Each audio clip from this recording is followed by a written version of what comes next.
Hey everyone, Michelle Lim here. I'm on to my third video in a row, which is exciting. I feel like maybe I'll be able to make it to one video a week. So basically, I was talking to my friend the other day and I was talking to him about my goals for the year. And I said, I really want to do more writing. I don't know if I said this to you guys already because I have a bad memory, but basically, I'm trying to do the habit of making one video a week, which will feed into my goal.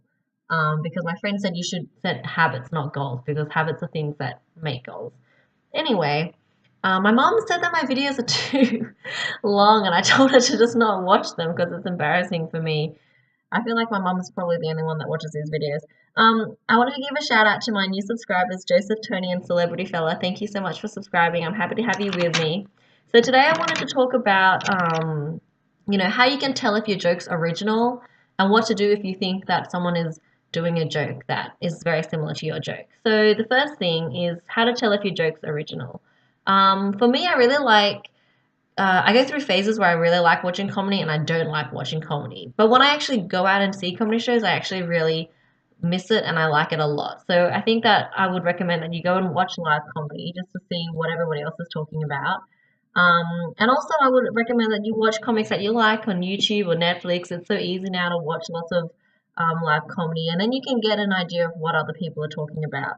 And then the third thing is that you should recognize that not obviously thoughts are not going to be original. So there's always going to be people or comics that have very similar themes and very similar jokes. But I think it's all about the delivery. Like everyone is, I think, well, like, most people will have a similar concept, but that doesn't mean that it's going to be a similar joke.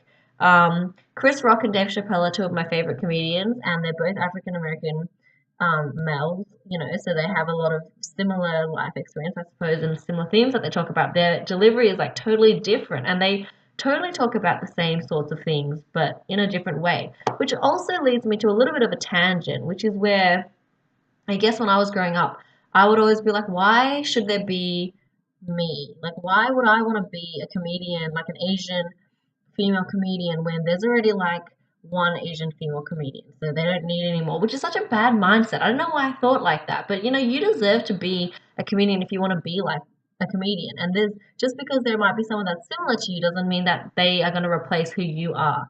And I think that that's really important to understand. And I think that the whole, representation matters and Crazy Rich Asians thing and how there are a lot more Asian Americans and Australians going out in mainstream media is such a positive thing because it's not like, no, we're not just one person. Just because there's one Asian comedian out there doesn't mean that that's just the voice for everybody else. There are so many other people that have different stories and different experiences, and why should we only have to settle for like one, one token Asian comedian? I think that's really annoying. So good on us, good on everybody. Do your own thing. I always used to think about rappers because I love hip hop music. And I'm like, dude, there are so many rappers out there. And they're all rapping about the same stuff. And none of them are thinking, well, there's already like one rapper, so I'm just not going to be a rapper anymore. No, they're just out there doing their thing. So, do your thing. So yeah, Chris Rock and Dave Chappelle, I guess on surface, maybe people might think they're quite similar. They have similar themes. And they definitely have similar kind of like concepts for jokes, but the way they deliver it is very different. So that's good. Um, the other thing I get asked is like, what if you have a joke and you hear a similar joke? Then should you keep doing that joke or should you change it or stop doing it? I want to give you an example from my own experience. So I had this joke which I never said out loud, which is kind of annoying. I feel like I should have just said it, but I basically had this joke which was back in 2000 and I don't know, maybe like 9 or 10 or 11 about terrorism and interrogation techniques because I think at that time there was a lot of kind of news about interrogation and how people were trying to get answers. And I said like instead of having terrorists, okay, I'm trying not to make it sound too on PC, but I mean, you guys will figure this out. Instead of basically interrogating criminals or whatever and trying to break them by using these torture techniques like waterboarding or like sleep deprivation or whatever, what they should do is they should just try to get them to explain how to use a USB to your mum because it's just so frustrating when you're trying to teach them how to do it. And you're like, no, you just gotta like put it in, and then you go to the folder, and then you select USB mode, and then you just drag it into the folder. But it's like really hard. They don't understand it, and you get really frustrated. And I was saying like, the criminal's probably just gonna snap, and they'll tell you all the answers really easily. So that was my idea for a joke, which I never said. I actually suggested it to a writer for a TV show, and I don't think they ever did it. But then, like a few years later, there's a comedian called Ronny Cheng. I really like him. He's really funny, and he has a joke about how it's really frustrating to teach your mom how to like book tickets online, especially when you're not there. And he goes through this whole thing. It's really well delivered. And I was like, oh man, now he's got this joke, and now I can't do my joke anymore because he's so much more famous than I am. If I came out with this like follow-up joke, everyone would just be like, what? You just like stole that joke from Ronny Cheng. So in the end, I didn't end up doing that joke. So I guess it depends on like what your joke is, um, how you deliver it. Like I feel like he definitely probably delivered it better than I would have anyway. So that's a plus for him. But I think if you have already started doing the joke and you hear someone else do it, it's very rare that it's going to be exactly the same. Like my joke and his joke is different, but the concept was the same, right? So I feel like I probably could have still done that joke. Maybe I'll look into it.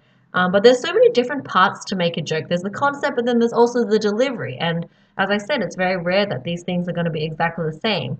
So I think you should just keep doing your joke and yeah, just keep doing it until someone tells you not to do it. But even if they do that, just be like, well, I thought of this joke, so I should get the credit for it.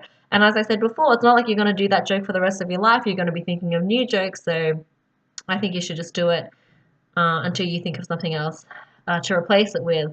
Um, I think that was about it. I don't know what else to say on that.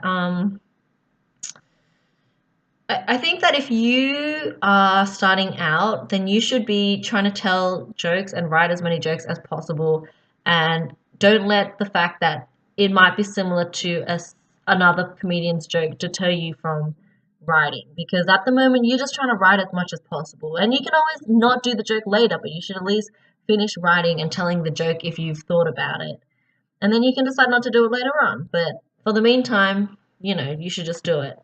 Uh, and if they're so famous, they're not going to be calling you and telling you not to do the joke. And if they do, then you can just ask them for a job, and then everything will work out. So it'll be all good. All right, I'm excited. Third video down. Only another like 48 more videos to go. Or so. Anyway, thank you. That's all from me. Goodbye. And bye, Mom. I'm sorry that I talk so much, but you should just not watch my YouTube videos, and then everyone will be happy. Okay. Bye.